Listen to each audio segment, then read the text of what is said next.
London and the Vatican, a third city-state was officially created in 1982. That city-state is called the District of Columbia and is located on 10 square miles of land in the heart of Washington. The District of Columbia flies its own flag and has its own independent constitution. Although geographically separate, the city-states of London, the Vatican, and the District of Columbia are one interlocking empire called Empire of the City. The flag of Washington's District of Columbia has 3 red stars, one for each city-state in the 3-city empire. This corporate empire of 3 city-states controls the world economically through London's inner city, militarily through the District of Columbia, and spiritually through the Vatican.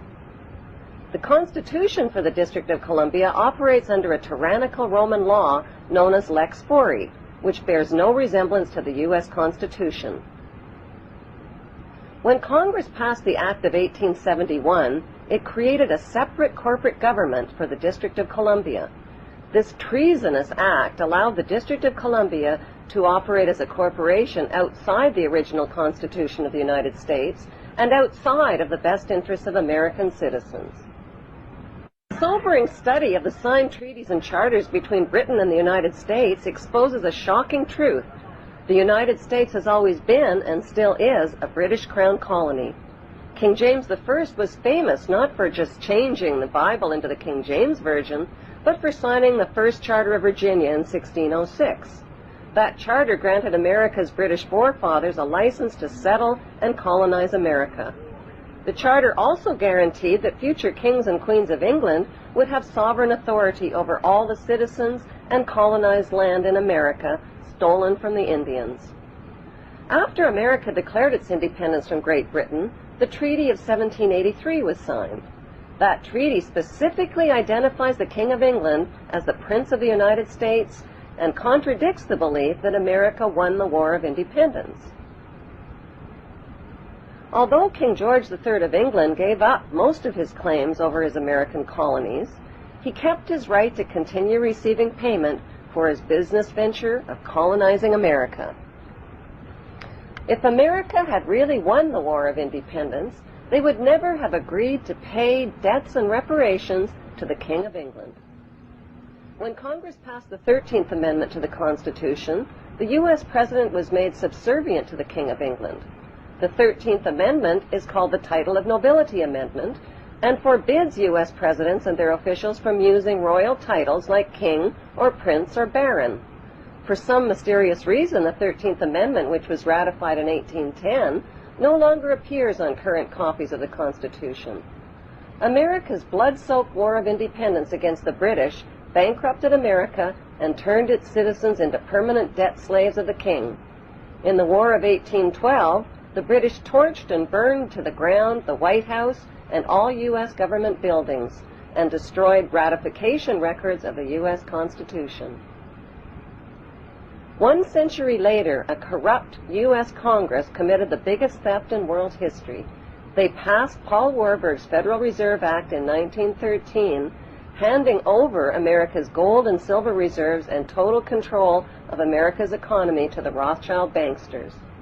Most Americans still believe that the Fed, or Federal Reserve, is the government. It is not. The Fed is a privately owned banking system whose majority Class A shareholders are the Rothschilds, Warburgs, Kuhn and Loeb, J.P. Morgan, Rockefeller, Israel Seif, and the Lehman Brothers. This private banking cartel is the Fed and is never audited and never pays taxes. They print and design America's money, which displays their symbols of an Egyptian pyramid, a Masonic all-seeing eye, and the words "In God We Trust." Who exactly is the God they trust? They also collect American taxpayers' money through the IRS. Then they loan it back again with interest to pay for roads, bridges, and other public. Most U.S. citizens believe that the United States is a country and that the President is the most powerful man on earth. The United States is not a country. It is a corporation, and the President is President of the Corporation of the United States. He and his elected officials work for the corporation, not for the American people. Since the United States is a corporation, who owns the corporation of the United States?